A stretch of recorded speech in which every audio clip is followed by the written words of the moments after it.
Gel tutar, çillen bakarı öğren, kümüş perdelerini yüze sıylayın, Mallağanın oğuşap mağlayına degren, kümüş perdelerini yüze sıylayın.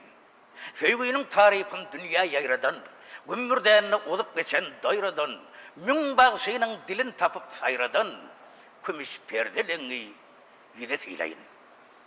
Ötevsi durnaron yorunu bağlan, kalbıma ot berip cigerim dağlan, mecnun bolup Leyli'nin kaşını ağlan, kümüş perdelerini yüze sıylayın. Senin alhamalan, senin güycalan, sana kurban elimdeki bu kalem, Cebbarın yılgırsın yadıma salan, kümüş perdelerini yüze sıylayın. Esselamu aleyküm, mehriban vatandaşlar, qadirli mehmanlar.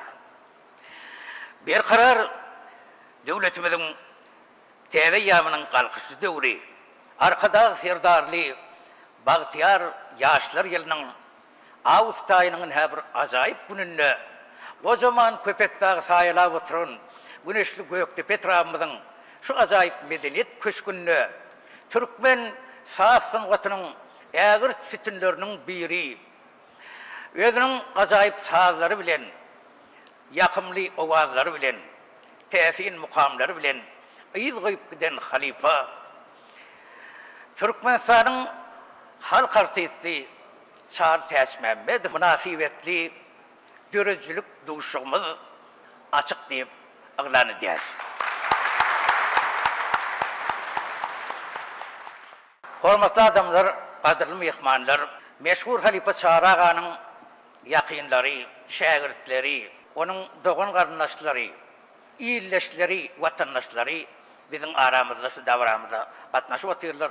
Sağ öğrenciler, yürüte Çağrı doğrusunda Təs Məhəmməd Suhan kullan qaydayan yürüte 4 sani dutarlar. Təs Məhəmməd Suhan kullan öz dutarı, Çağrı Təs Məhəmmədin dutarı, Ata Təs Məhəmmədin dutarı, hem de Devran Təs Məhəmmədin dutarları nesilin önünde doğru. İziz adamlar, şu gün bizim davramıza yanım ayttık, türlü kerdaki mehmanlar katnaşıya.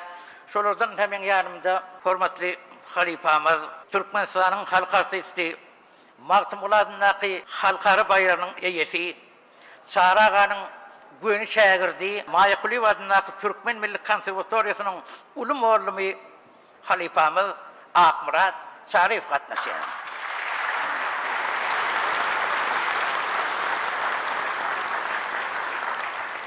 Şeyle de Göktepe tarafının bilim bölümünün çağırlar ve yetkinecekler görücülük öyünün müdiri Təs Məhəmməd Ağa'nın çoğuluğu Devlet Murat Pürməhəmmədov katnaşıya.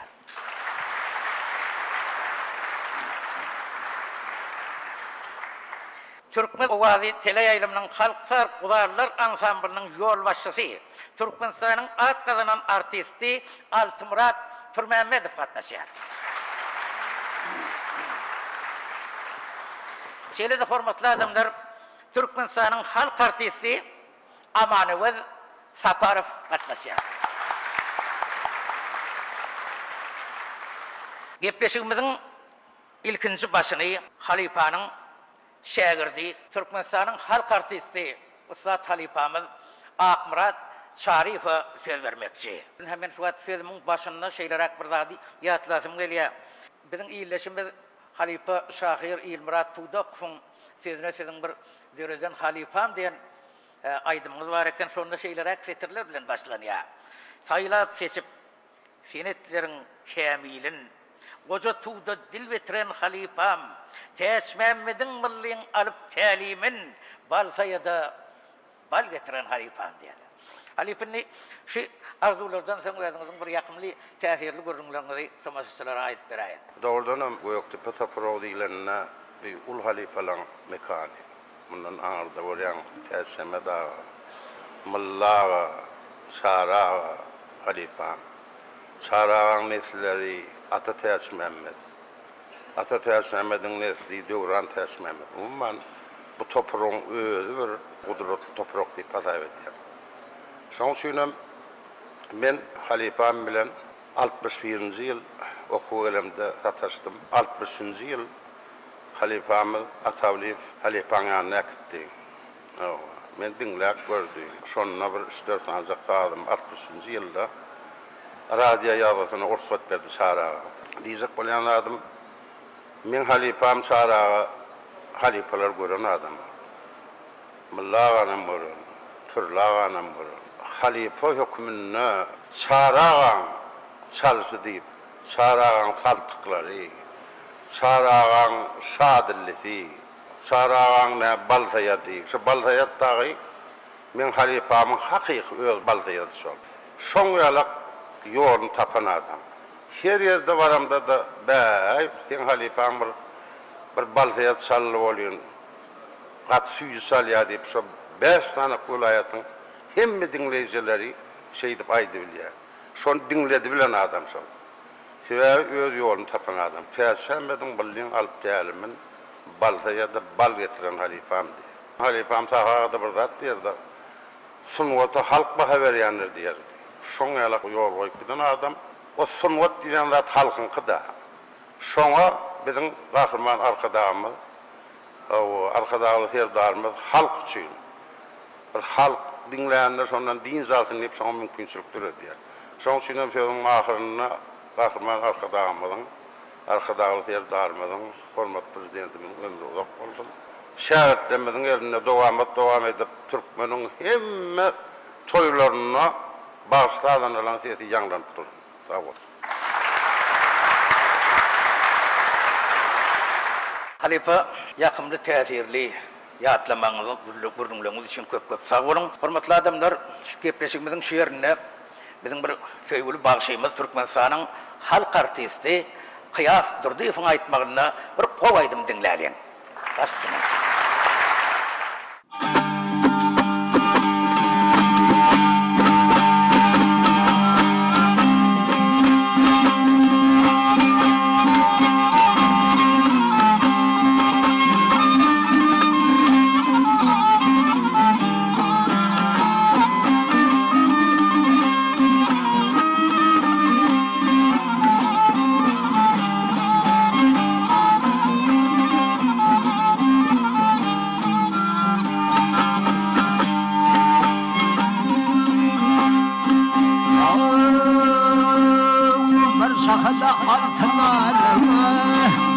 Şahada altıları yemde durum altı zoru işten gelip akşamarım uyudum çekip gitti.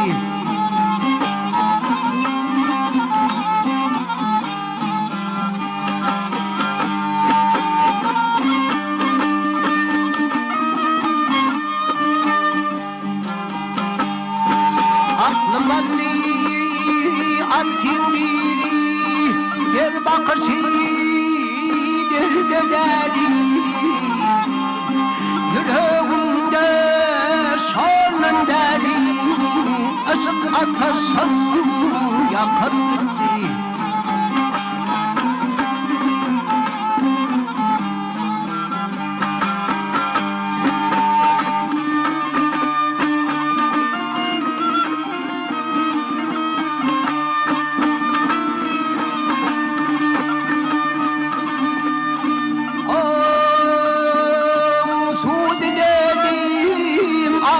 Uğrap içim bir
Ankadon yemlemedi Ya Ankadon olmadı Ay çakılıyım demedi Ödün kaşar kakan gitti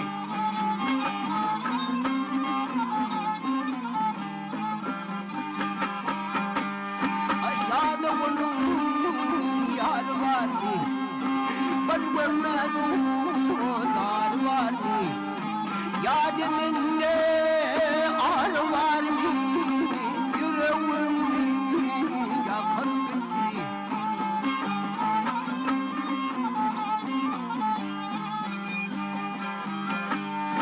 Yâdımında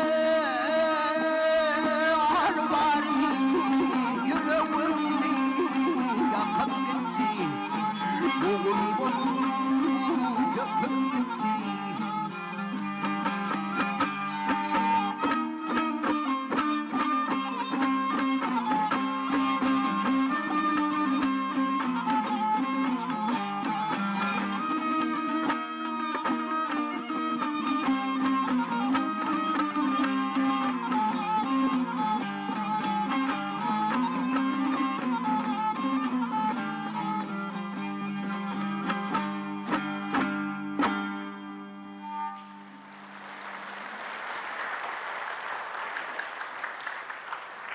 Köp sağ olun, kıyas bası.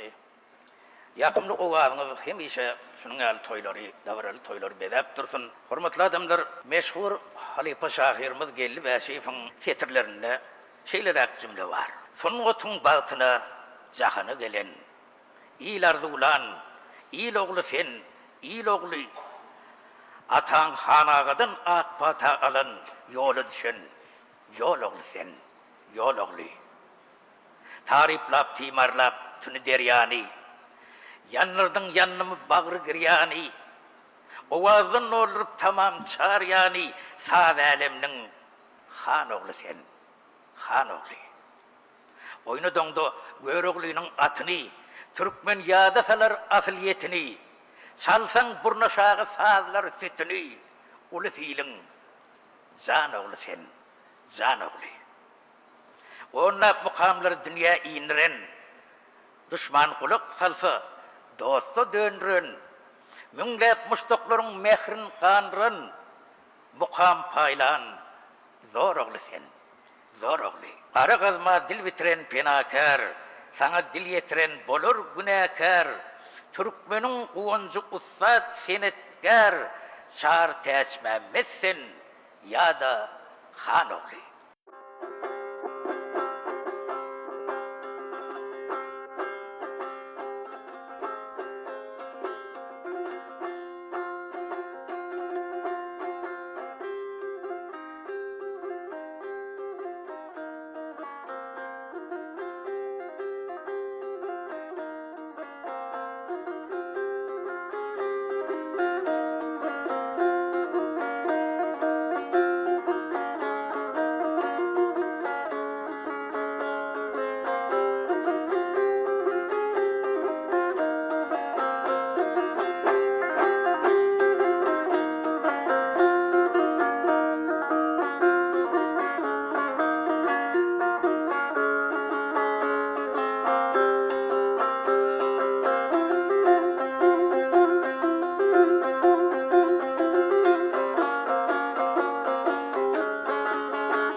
Hormatly adamlar, şilerde yine de davramıza katnaşyan çağalar yetkinjekler mektebinin bir müdiri meşhur Halipa Täş Mämme Suhan ulynyň çoğulugy Döwlet Murad Turmammedow şu davramıza katnaşýar. Döwlet Murad aga söz berelim.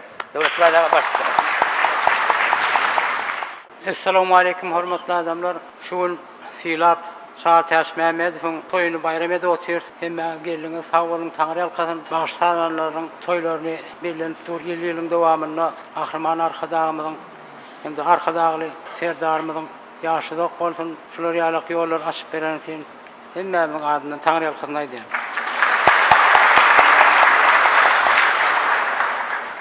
Şeýlem şular ýaly bayramçylygy bellemäge mümkinçilik berýän hormatly prezidentimize, Ahryman arkadagy serdarymyza sag bolsunlar aýdym. Saat Täş Mämmedow barada görüňizseň türkmen sunwatyna uly ýyl alyran Halipa diýekem ýalňyşmaz. Saat Täş Mämmedow öz atasy Täş Mämme Suhan uly Mulla Täş Muradow, Pürlü Sarif, Hoca Mämmed Täş Mämmedow ýaly äger halipalardan tälim alan. Ödegende Saat Täş Mämmedow, Akmurat Şarif, Ýolaman Nuriýew, Ata Täş Mämmedow we ýene de bir näçe şagirdlere ustatlyk bilen tälim beren halipadyr. Saýda men bir mukam diýip bir goşgy döretdim. Şonu okatym gelýär. Garryhan atamyň pendini saklap, dutara höwetim ýaşlykdan başlap, ýürekden joşýaryn çalýaryn haklap, watanyň şanyna düzýäryn mukam. Kadimiýetden gaýdýar sallaryň başy Sünnäledi onu hanaga ýagşy, sary bagşy gardaşy saatyrdaşy ýadygar goýdular ençeme mukam. Halipalar Mämmed Murad Kul geldi, Aman geldi günü galada gally, Göktepe mukamy kepel kör çally, halipalar bolup çallylar mukam. Halipa kel bagşynyň sallary, ýüregi ýakynly hoşawallary, kölünde ýüzdirdi guwagallary, şagirt bilen çallylar mukam. Mulla ağa şagirdleriň birisi ata ogul bolup gezdi örüsi, taplandy sadyň töresi, taraşlap çalylar bir näçe mukam. Saryň ogly pürlü şagirdi boldy, ägirtleň sadyndan çuwaly doldy, direkleň içinde ägirdi boldy, şagirdler bilen çalylar mukam. Sahaba şu oglunlukdan ýagşydyr, il halkynyň ýüreginiň nagşydyr. Täş Mämmedden pata alan bagşydyr, aýdym çalypdyrlar köp mukam. Hoca Mämmed çary ogullar bolup, çallylar dutary peder jem bolup, halkyň ýüregine gally heň bolup, gursakda ýanglanýar, öçmejek mukam. Jepbar, Tugur, Ay Mämmed, Oraz Sari, Ýagmyr, Han Ýolaman, Akmurat Şari, senedine ustat bollular bari, çallylar ustatlar döredi mukam. Han ağaň adyny ata götürdi, diňe adyny däl sadyny götürdi, ogly döwran dutara dil bitirdi, dowam ata dowam bolanur mukam. Garaşsyz bir tarap eýýamy geldi, türkmen mukamynyň döwrany geldi, halkyň arzulary kemale geldi, Altı Murat çalýar şanly mukam.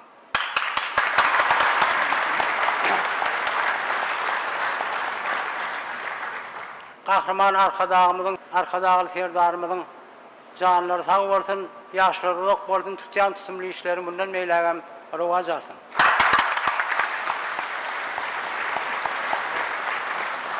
Döwlet Murad aga köp sag bolun.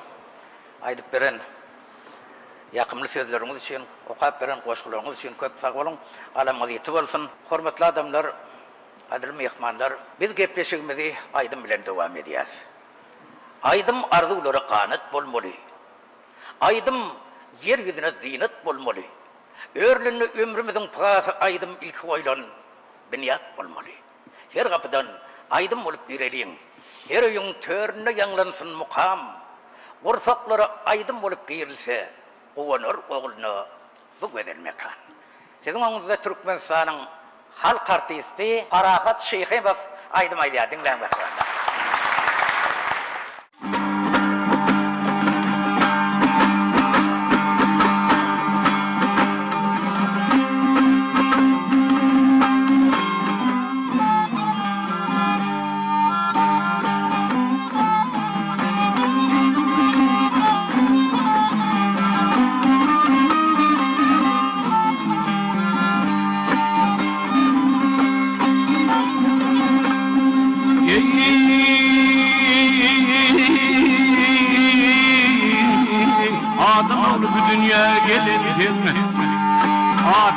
ağrıyı alan yansıdır.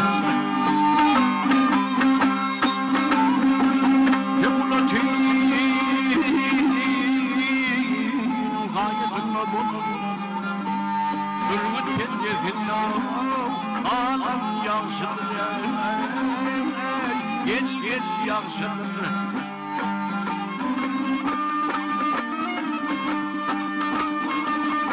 Ey hatanı kuduruver mayalar, ay hatanı kuduruver mayalar, ilmin kuvveti Mevlana erler, Mevlana erler. Ey yakıcı Tanrı'nın düşman değiller, iman ayırma yalan yansıdır, yalan yansıdır.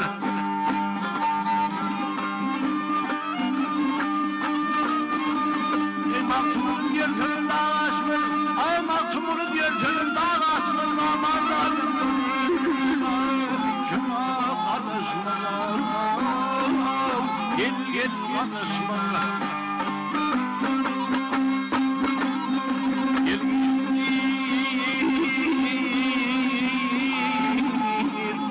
Sana yerine gülmek yarışmaz.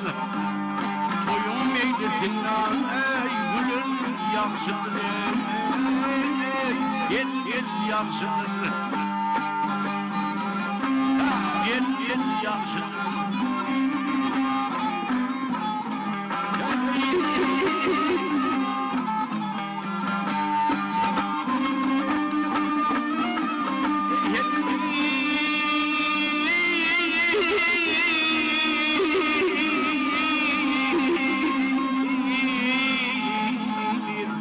Adam bu dünya gelir, at bilen ağrıyor, anan yansıdır,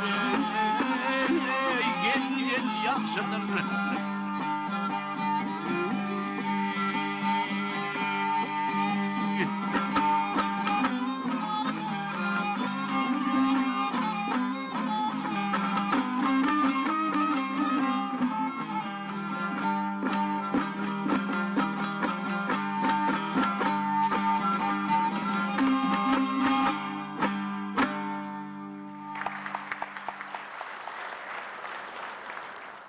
Köp sağ olun, Farahat başı. Hormatly adamlar, hormat bilen adı tutulup, yatlanıp, onun sazlar aydımları yanlanıp dur diyen halifamız Çağrı Täç Mehmet. Aňardan gelýän sütünler var, Täç Mehmet Suhanoğlu var, meşhur Sahaga var, Mıllı Täç Muradow var. Şu taýda yer gelenne şunu ýaly ýakymly duşuklarda çağıragan halifasy Mıllagan bir aydan yatlamalarının käbirini yatlasym gelýär. Biziň ýaly bir alyp barjy oglan Mıllagadan sorapdyr. Halifa saz çalmak üçin näme gerek diýip soranny. Mıllaga pägin men edep gerekdir oglum diýipdir. Mıllaga mene bir şawram şelpe gerek, zihin gerek, owaz almak gerek diýersiňiz öýtdim diýenne wagtbalam.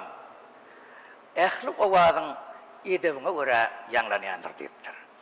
Bir halifalaň täsirli gurrunlaryny şunu ýaly Akmuradaga toy günleri, bayram günleri şu halifalar ýatlanýaka, ýatlak geçsek nähili ýakymly hem ýagşy bolýar. Inni hormatly adamlar, biziň gepleşigimizi öňe aýtdyk. Halifa Türkmenistanyň halk artisti Amanowy Saparov gatnaşýar. Amanowy daga baş üstüne hormat nowbat gerek sezen.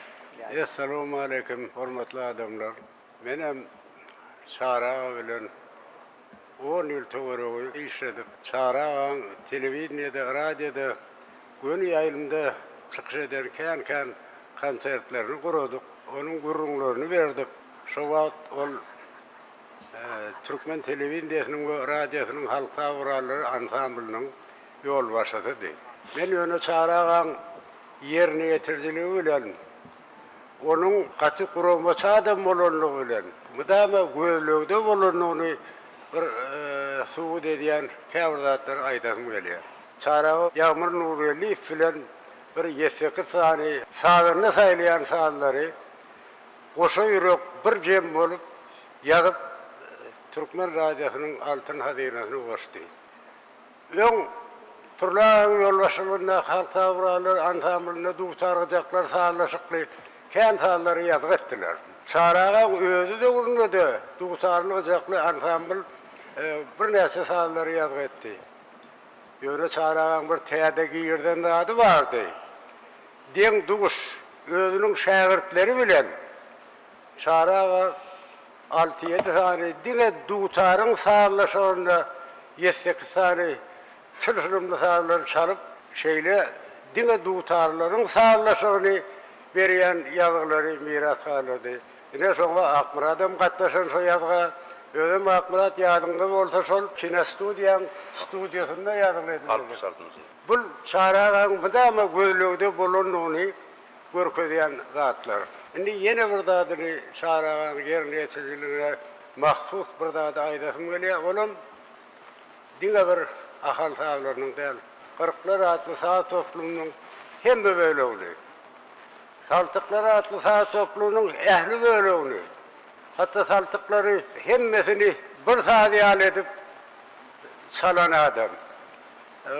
Bulum çarağın hem mullağadan, hem pırlağadan, ağırsı Sesmeme dağıdan köp dağıtları alıp şeyle giyin, göz yetimli yerine yetircilik ustaatlı olan adamda onu görkeyen etaati, subut damalar deyitmen arkayına aydılar. Ondan çarağın görücülüğünü, yerine yetirciliğini ilerleyen adamlar bilenirler. Martevitlerinin utarçılarına haysiyetli olan bir nesi sahaları çarağa çalıp yalga verdi. Tünü deri anam, fırpığı duyurum, şeyle de çalsan bolayanır deyip, özünün yerine yetircilik mühürünü koyup giden adam çarağa. Bunun çarağın beyleki dövürdöşlerinden, özünden ön geçen halifelerinden bir ütküsük eden dağıt deyip aydasın geliyor. Yeni orada atlar, kabir malumatları göre Han ağam, Təs Mehmet ağam kakası Suhanulağı da sağ çalar eken. Onu da Suhanulu sağlığına da diyer ekenler. Ana Nurverdi Han'ın uğruna on kaptanlığı gençleri övedvay görüvekti uğruna yanalada bir heptelep yurdun dürlü kuncaklarındaki ustad zihini baş sağırları çağırıp bir heptelep toy geçirttiler. Sonra katlaşanların arasında Suhanul sağlığına da bağırt deyip halifelerden gurrum ediyen eken. Bunun everde şu an çarağın arkasını iyilerlesen Təs Mehmet ağadan ağırda Suhanul sağlığının bulunduğunu aydınsa melehe çın hem doğru bulur deyip hasap ediyen Suhanul sağlığına deyip sol dövürdü bulun adam. Kahraman arkadağımız özünün iyile devlet gelir olsa diğer kitabında Anardan gelen ulu mukamların bizim günlerimize yazgıda gelip yetmeğine mullağın aylatın ulu tesirinin bardığını hürmet bilen kitapta yatıyor.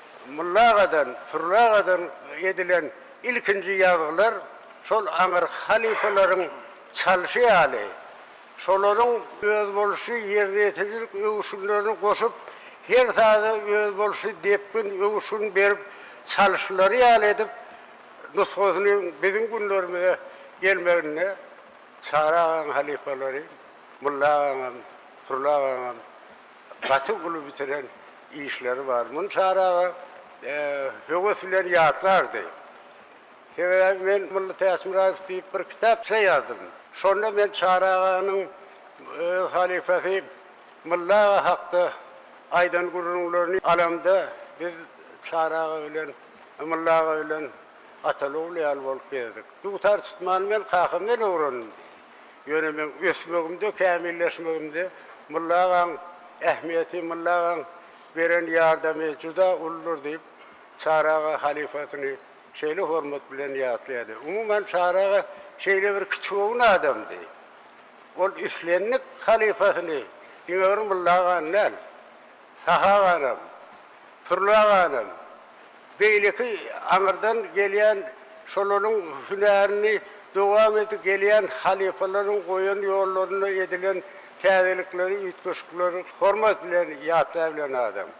Bu çağrağın dine sağlığını hükmünlerle adam hükmünlerle katı beyik adam, hoşgulu adam, küçüğün adam olunduğunu görkeyen bir kevir misallar deyip ayırıp olur.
çağırağın, görücülüğüm, mullağın, fırlağın, yerine yetiricilik ustaatlıklarım gelecekti.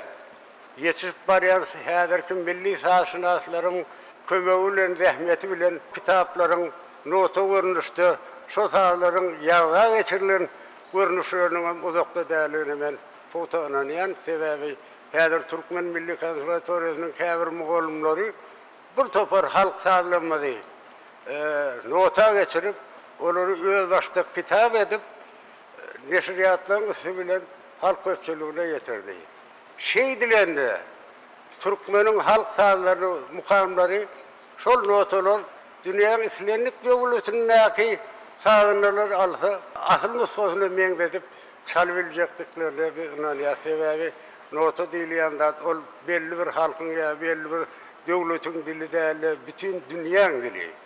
Son için sol kağıda geçen, şu kitaplarda yerleştirilen kadim mukamlarının dine Türkmen toprağında yani başka yerlerinde de Türkmenin bu tarihine kavat gelen ya beylik sağ kuralların kömöğüyle anır başı edilip çalınmasa da son öz bolşu taraflarını öğrenmeye mümkünçülük görüyordu. Ulan kahraman arka dağımızın İyle devlet gelir olsa diyen kitabına 2015 değil de çıktı o kitap. Ödem 3 dille çıktı. Son 3 dille çıkmayı bizim Türkmen sağlamadığın öğretinin giyinemeğine onu vaat etmekte bütün dünya boyunca Türkmen sağlığının kımmatlıklarını görmekte katı ulu ehemmiyeti var. Kahraman arkadağımız şu kitabını şeyle yazıyor. Halkına hizmet edip ulu iz koyan, halife şagirtlik devrini östüren halifelerin şanlı senelerini öz ovasını, öz itirafını, öz vilayetini bellek geçmelidir deyip şeyle teklifi şu kitapta var. Yine sol teklifin meyvesini biz şuna müriyaz. Onun ilminden edilsiz ağırla. Sağağın, mullağın, gönüveğin yübileyini geçiriptik. Demek kahraman arkadağımızın sol İyle devlet gelir olsa diyen kitabı beyleki kitaplarından birlikte milli medeniyetimizi, esasanıp sağ sunatımızı diğer Türkmenistan'da değerli ön sevinden has alsılarda da vaat etmeye ullukan giyin mümkünçülükler açtı. Son için Türkmen halkının milli lideri, kahraman arkadağımıza, hormatlı prezidentimize, arkadağlı serdarımıza öz hoşarlığımızı bildiriyoruz. Onların ömrünün uzak olmağını, başlarının dik olmağını, il, dünya yahvitli alıp arayan işlerinin hem işe rıvaşıklara beslenmağını tüysürümüzden arıyoruz. Sağ olun adamlar. Amanımız halife köp sağ olun. Eden yakımlı arzularınız için, yatlamalarınız için, o yatlamalar bilen adamdan göğünlük alkındırıyorsunuz. Sen alıp arayan işinizde size de üstünlük vardı ödeyez. Bu zatlar için kahraman arkadağlı sevdarımıza köp sağ olsun aydıyız. Amanımız halife sizin hem canınız sağ olsun, ömrünüz uzak olsun. Biz mehriban adamlar yeni de gepleşikimizde aydım aytmak nöbetini bağışlanmada geçiriyiz. Bu aydımda hiç sade çalışıp olmayan, bu çağıların kutsası vardır. Bu aydımda öz durkun saklayan, mukaddes ocaklığın tissesi vardır. Bu aydım kıyın günde bolar sırdaşın, kuvvet verir, görüşleri getirir. Bu aydım bir yerde aylansa başın, aylap seni öz iyiline getirer. Hormatly adamlar, häzir sizin öňünizde Türkmenistanyň at kazanan bağışçy Şadurdy Bayjykow aýdym aýdýar.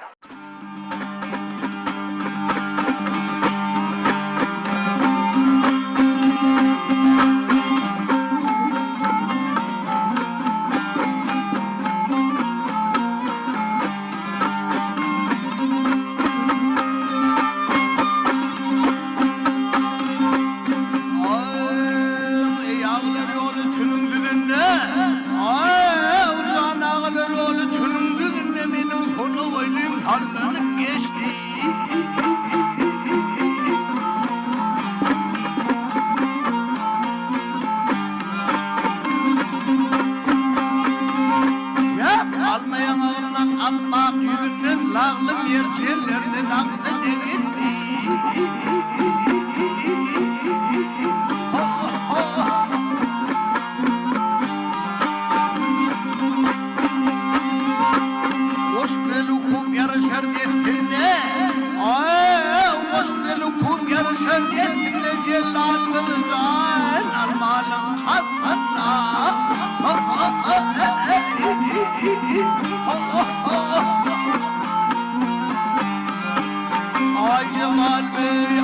mayanın üstüne alheti üstüne barkeniz başını çekti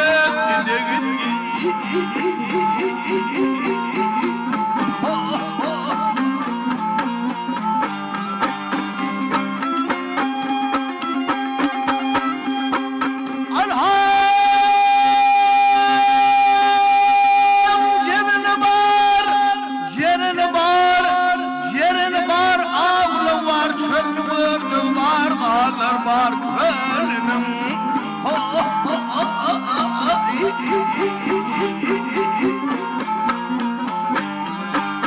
ay cemal bey abbakli maralım alheti maralım kâte kâte berdim bağlı günni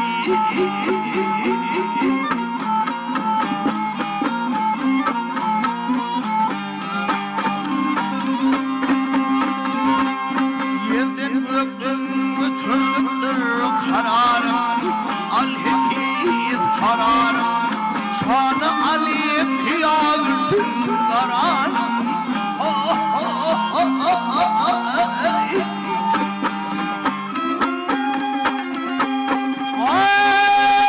keminedir kemine abbaklı maralım alheti maralım garilatlı yaşını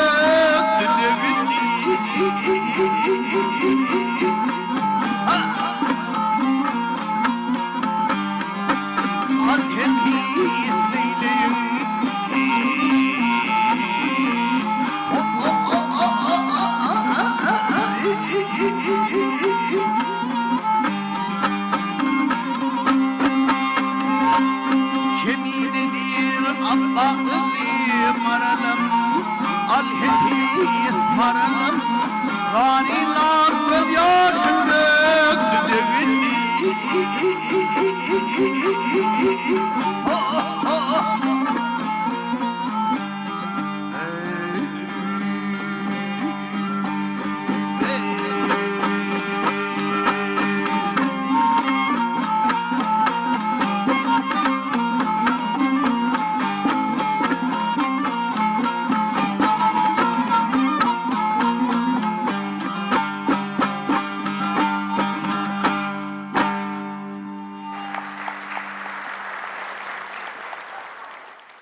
Şadırdı bağı şükret sağ olun. Aydımlar, aydımlar, acaba aydımlar. Kalva şahatlık duygu seçen aydımlar. Füngü singdirip sevgi sazını münglep bugünler açan aydımlar. Ümmülmez asmana uçan aydımlar. Hormatlı mehmanlar, inni sizin önünüzde Türkmenistan'ın halk artisti Pehlivan Hamidov aydım aydar. Dinleyelim.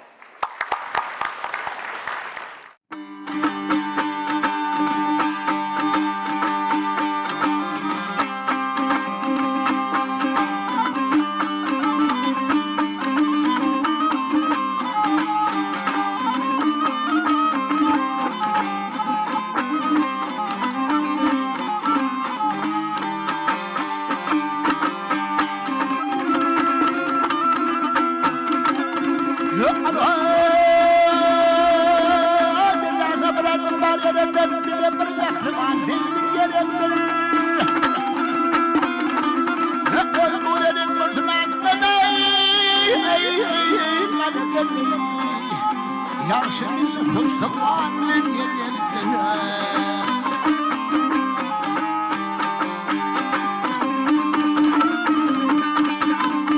Ayradı kalmadı iyice dediğinde karının tuğutuna kızıyor darında.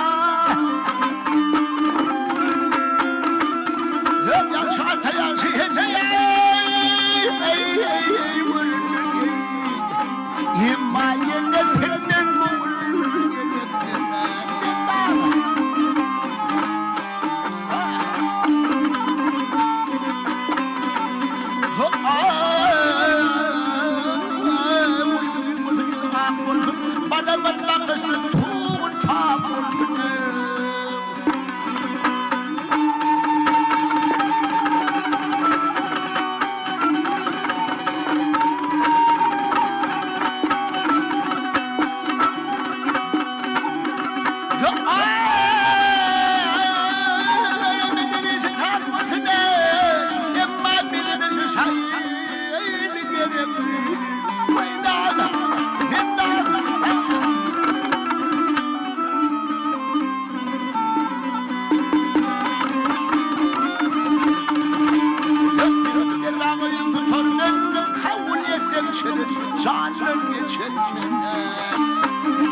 Hormatly adamlar, davaramız devam ediyor. Häzir sizin öňünizde Maýa Kuliýew adynaky Türkmen Milli Konserwatoriýasynyň ulum bollamy Türkmenistanyň at kazanan bagşysy Merdan Bayramow aýdym aýdýar. Ol size meşhur halifa Gelbeşiýewiň sözüni Akmurat Şarifiň sazyny düreden dutarım diýen aýdymly ýerine ýetirip berer. Bu Türkmeniň boşa täzi bar. Bir maktub bulup bir boşa tar. Şol boşa kudratda jahan xridar. O wagym elime ýaýrar dutarım.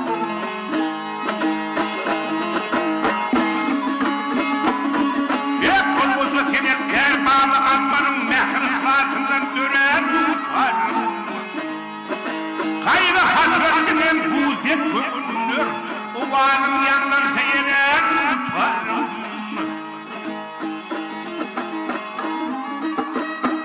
Hep oğlun maksim oğlunluk doğuynadık. Şukur maksim ummanınla boyunladı.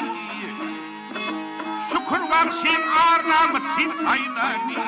Mıllağa kulumu sayran tutarım.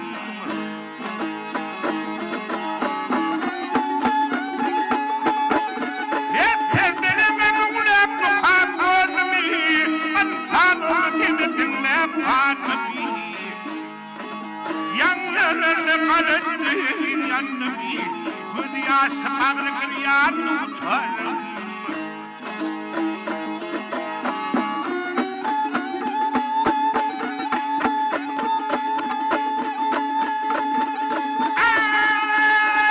Ne acım yanlar yar fırlağım yettiği Senedim hatamdan faydamızsın Fatih'in sanım fatihlerdi Zipar bile bana girir tutarım Bu Türk'ünün koşu terzi var Bir maktul bir koşular Sol koşu kudretim zahar hırridar Şufratın zaharı yayran tutarım Yanlarını karı deli yanlarını Göz yaşlı bağrı kıryan tutarım Sanağa benimle sayran tutarım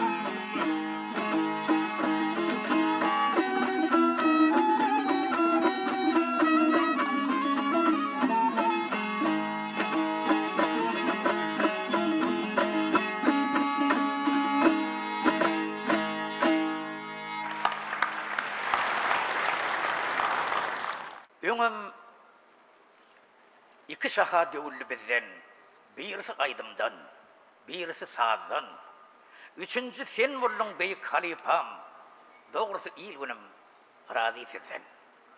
Size goňýalar halkymyň bary, siz ýaly ustadlaň zary bizzary. Türkmen halky hiç wagtam unutmaz, täsmembi daganyň dürýady çary. Bizde sazanlaryň bagşylaň nesli, ýanlanýar belindini pesini, Türkmen halky hiç wagtam unutmaz, ustad bagşy sahaganyň sesini. Könülerden ýatlaşdyrsam bellini, ýatlamaly, gönübek kel millini. Yine bir şol satlaň ýolundan alyp görüň, ýagmyr nur geldini. Könülere dikip ýazym nazary, könülere hormat goýan uzaly, ýadymdan çykarman ýatlasym gelýär söwütliň bilbili. Kurban nazari. Sizi atlasalar yaz bol yakışlar. Sizi atlasalar egilye başlar. Benim size etcek bircik arzuğum çırağınız baki yansın iyilleşler.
adamlar gepleşigimiziň şu ýerine Türkmen owazy tele ýaýlymynyň halk saz gurarlar ansamblnyň ýolbaşçysy Türkmenistanyň at gazanan artisti Altımurat Pürmemmedowa söz berýär.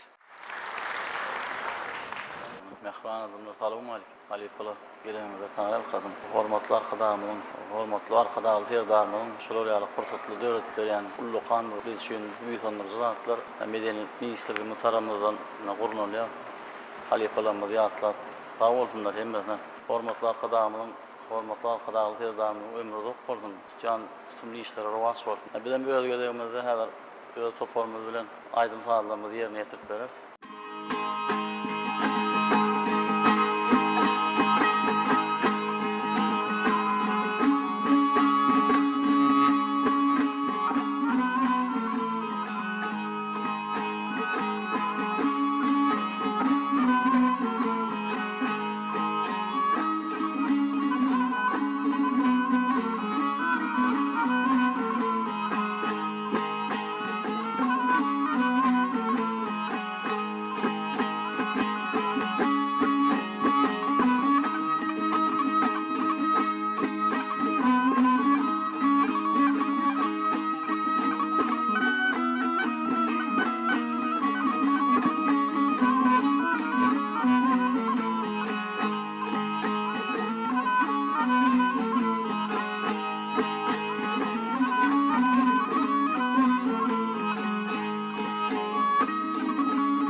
Hormatly adamlar, şu Türkmen owazy tele ýaýlymynyň halk saz gurarlar ansamblnyň bagçysy Serdar Bayramow, biziň ýyllaşymyz, meşhur halipamyz Ilmurat Pudokowyň sözlerini Halipa Akmurat Şarifiň sazyna döredilen halipam diýen aýdymdy ýerine ýetirýär. Ol aýdym Çar Täsmemmedowa bagşlanan.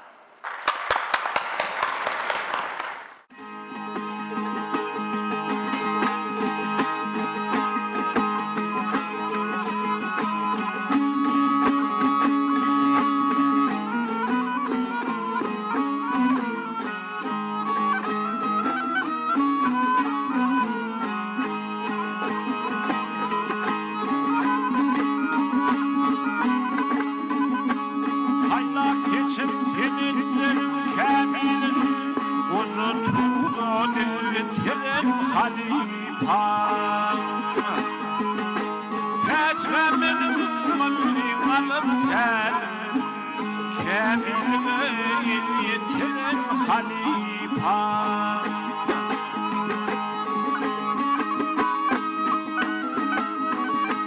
Gönder gel muhabbat tehir bulup Miremi ol verdim hacı bulup Yenilden dönür tutuş bulup Umur başka yer yetiren halifa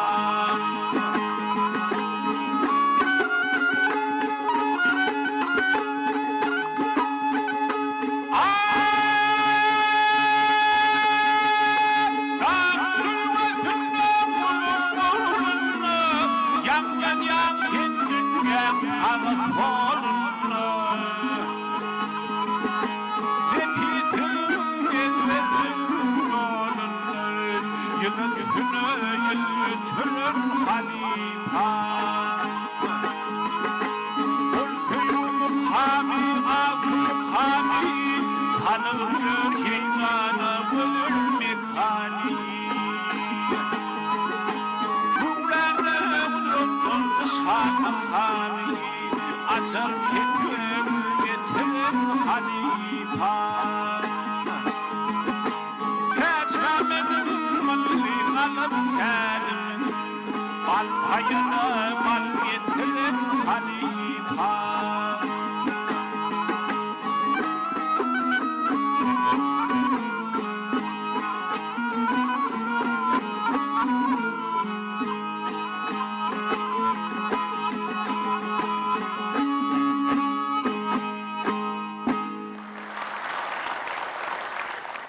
Davramız devam ediyor.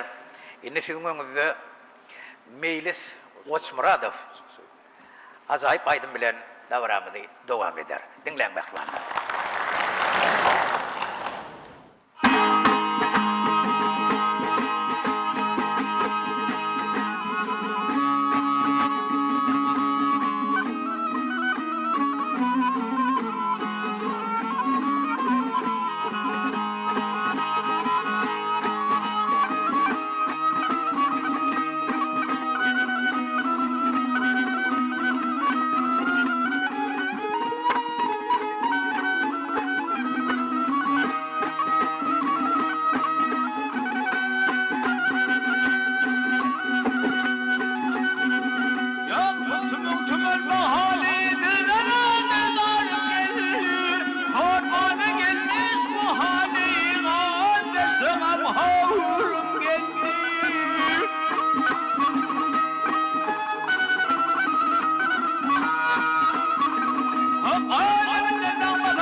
Mehriban vatandaşlar, hormatly adamlar, adırlı mehmanlar. Indi sizin öňünizde Ahal welaýatynyň birleşen dutarçylar topary meşhur halipaň Çar Täs Mämmedowyň döreden söýgü mukamy diýen sazyny ýerine ýetirip bererler. Ondan soň bolsa şol toparyň bagyşysy Didarberdi Rejepow Ahal welaýatynyň Kaky trawynyň Menowasynyň ýaşaýjysy gelli ýazgylyfyň 80 ýaşly ýaşlygynyň şu çaraganyň bir muştagy bolup onun üçin döreden bir ajaýyp goşky setirleri var. Ana şol çaragan meşhur sazlarynyň birine şol sözleri aýdym edip ýerine ýetirip berer. Ol aýdymy Beherden etrafyndan Didarberdi Rejepow senin üçin ýerine ýetirer. Dinläp.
halyan Şirin ovalarını halinde gittim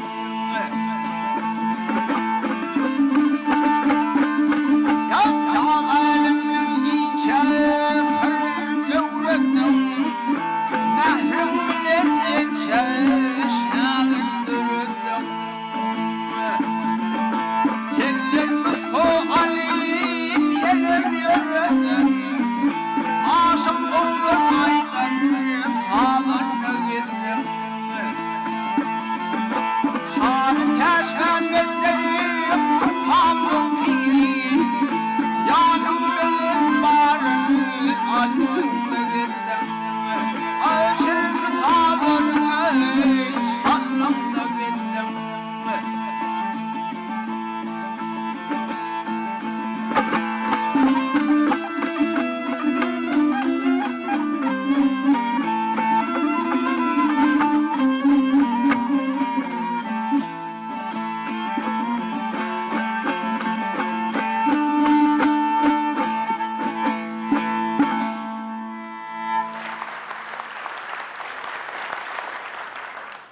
Mehriban illeşler Allah yar Belejayif maýy ödül ýanaýdymy ýerine ýetirýär. Dinläýin.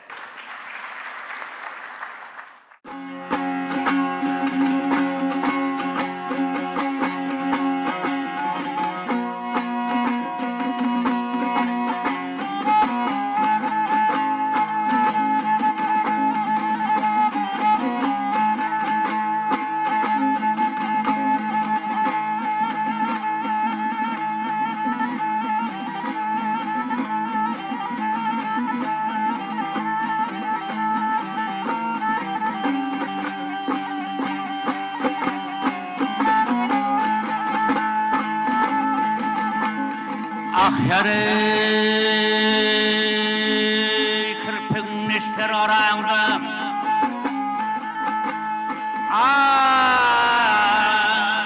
Ay kirpin neşter arağında Zanını türmayı ödül Filmin neşter ayağı ödül Ay kara Arkasına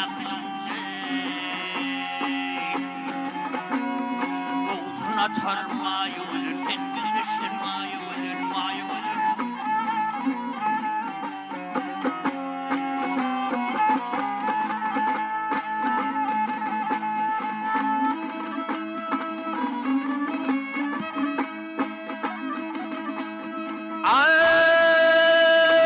Ay, ana film dönüp doyhanım.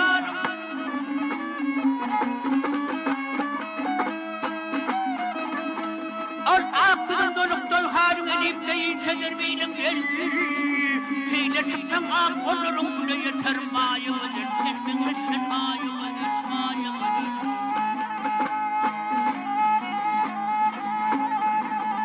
Feyle sıktan bakar yanım ay, feyle sıktan bakar yanım leyli gıydan leyli canım nefis nadım nefis nadım.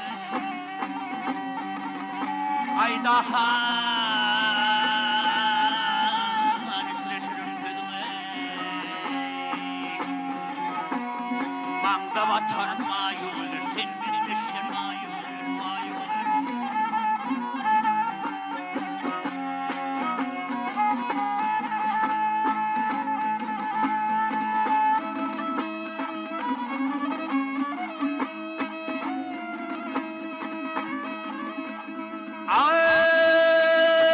Ay, ol baş aydır yağmur.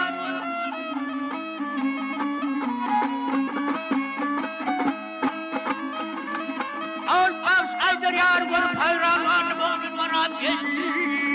Gülpün taşıma toruram, varmam tuturmayı ölür, kendin neşter mayu ölür, mayu ölür.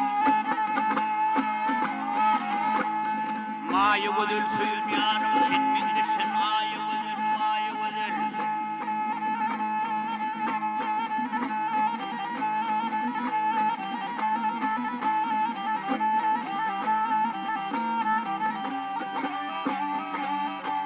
Ay kara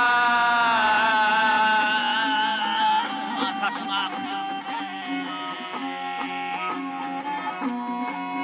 atarma yolun kendini serma yolun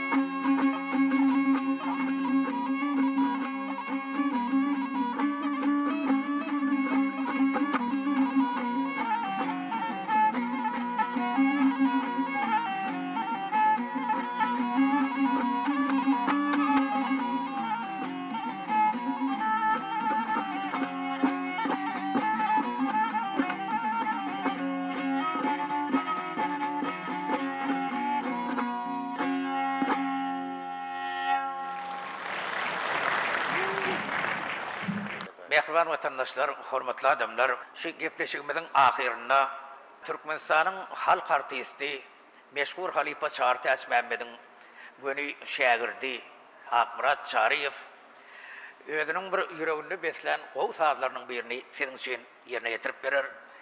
Ey sen müňläp hatyjalaň senemden, ışıgyň ataşyna ýanyp sönenleň, gadymy aşyklaň elwan çemenden, ýürek duýgularyna eýlenen mukam. Şerbet ýaly mukam, ot ýaly mukam, tartyp dursun ýüregimiň ersinden, bir seretsem ot çykýandyr sabırda, duwtaryň kirsinden, goşa kirsinden. Sahaga bir soru verdim ben. Ali Padid'in ne duwtarda mukamlar salýar. Aýrak mukam bar, Göktup mukam bar, Goňbaş mukam bar. Şuru barada diýdim birden neke diňleýizi, şuň taryhy näme? Näme hakyna salýan diýenne, şoň bir jogaby bardyr diýdi Sahaga. Türkmeniň diýdi. Bar akyl huşy bir ýerde ar namys. Türkmeniň däp destury, gylyk häsiýeti hemmesi şeýden salýan duwtaryň owazyndadyr diýdi. Şeý diýip jogap beräýdi diýdi. Ene Sahaga maňa aýdan gurjun şol. Şoň üçin şol ýaňy duwtarymda senediň öz piýerlerini etdi. Gelwäsi aýdýa da seninläp andan olganymy diýe. Men halipamam şoň eden zady şu sunwat üçin, gelecek üçin, ne bizdenem soňkular üçin, ýenekiler üçin men halipam gaty zähmet çeken adam. Şoň üçin hem şuň kunna men özüm gaty bagtly Saýan Gahrman arkadagy serdarymyz, hormat prezidentimiz ömrü uzak bolsun. Bütün halkyň adyndan taňry ýalkadan aýdýan. Men şumatyk çalberjek adam, men halipamyň öz adyna duran balgaýady. Oňordumdan soň salyp berýär.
Hormatly davara qatnaşan mehmanlar, edidi illeşler, hormatly ýaşullar, Türkmen halifasy asırların o wazatly şu ajaýyp davaramyza hemmeňiz gatnaşanyňyz üçin köp sag bolsun aýdýarsy-da halifalary ýatlamaga döredip berýän uly mümkinçilikleri üçin Türkmen halkynyň milli lideri Gahrman Arkadagymyza, Arkadagy serdarymyza köp sag bolsun aýdýar.